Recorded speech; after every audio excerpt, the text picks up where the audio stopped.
తిమోతికి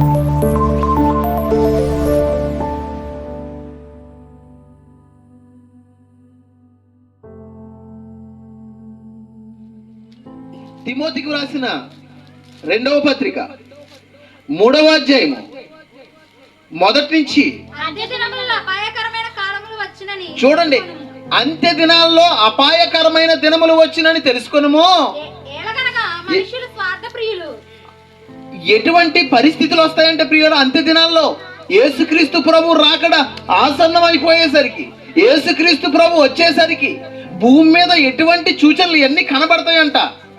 ఏంటంటమ్మా, చదువమ్మా. ఎలాగంటే మనుషులు స్వార్థ ప్రియులు. మనుషులు ఎటువంటి వాళ్ళట? స్వార్థం. ఎక్కడ చూసినా స్వార్థమే. ఇది నాది నాది నాది నాది అన్న స్వార్థమే తప్ప ఇది మనది అనేటువంటి మాట ఎవరి దగ్గర నుంచి వస్తుందండి? మన పిల్లలకు కూడా మనం నేర్పించేది ఏంటంటే, రే ఇది నీదేరా, ఇది నీదే అని నేర్పించడం వల్ల ఇది నాదే అని అనుకున్నాడు తప్ప ఇది మనదే అనే ఆలోచన బిడ్డలకు కూడా రావట్లేదండి. మనుషులు స్వార్థ ప్రియులను, ధనాపేక్షలు.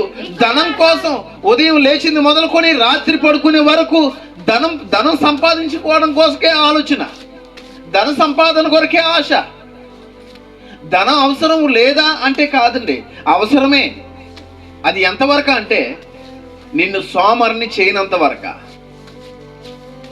స్వార్థ ప్రియులను, ధనాపేక్షలను. తర్వాత బెంకములాడువారు, అహంకారులు, దోషకులు, తల్లిదండ్రులకు అవిధేయులు, కృతజ్ఞత లేనివారు. ప్రియులరా, ఇవన్నీ కూడా యేసుక్రీస్తు ప్రభు రాకడికి సూచనలేనండి. మనకు తెలిసిన సూచనలు ఏంటంటే, కరువు వచ్చిందని, భూకంపం వచ్చిందని, యుద్ధాలు జరుగుతాయని, వీటి కోసం విని అక్కడే ఇవే సూచనలు అని చెప్పేసి ప్రకృతిని చూసి ఆలోచిస్తున్న ఈ మనిషి అసలు ఒక మనిషి స్వార్థ ప్రియుడిగా మారిపోతున్నాడంటే, ధనాపేక్షకుడిగా మారిపోతున్నాడంటే, ప్రేమ చల్లారిపోతుందంటే, తల్లిదండ్రులకు అవిధేయులుగా మారిపోయి తల్లిదండ్రులను ప్రేమించలేనటువంటి కుమారులు నేటి సమాజంలో కనబడుతున్నారంటే ఇవన్నీ కూడా యేసుక్రీస్తు ప్రభు రాకడికి సూచనలు అనే వాస్తవాన్ని మీరు గుర్తుపెట్టుకోవాలి. ఇవన్నీ జరుగుతున్నాయంటే ఈరోజు తల్లిదండ్రుల్ని పిల్లలు ప్రాణంగా ప్రేమించలేకపోతున్నారు, తల్లిదండ్రుల మాటకు లోబడలేకపోతున్నారు. దీనికి కారణం ఏంటంటే యేసుక్రీస్తు రాకడ సూచన. ధనం కొరకు ఈ లోకంలో అపవాది ఒక వ్యక్తిని ఉదయం లేచింది మొదలుకొని రాత్రి పడుకునే వరకు బిజీ బిజీ బిజీ బిజీ. దేనికి నీ బిజీ అంటే సంపాదన కొరకు.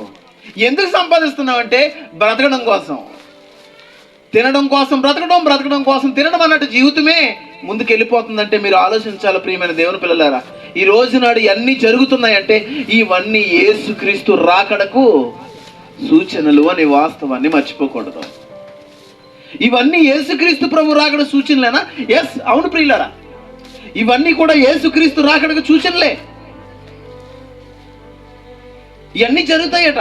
జరుగుతున్నా లేదండి. అక్కడ చివరగా ఓ మాట కనబడిందండి. ఏంట చివరి మాట? అనేకులు కృతజ్ఞత లేనివారు. ఈరోజు ప్రియులరా, దేవుడు అంటే కృతజ్ఞత లేదండి. తెలుసా మీకు ఆ విషయం? దేవుడు ఎన్ని కార్యాలు మనిషి జీవితంలో చేసినా గానీ మనిషికి ఏం లేదండి, కృతజ్ఞత లేదు ప్రియులారా. ఈ కృతజ్ఞత లేకపోవడం కూడా యేసుక్రీస్తు ప్రభు రాకడికి సూచనే ప్రియులారా.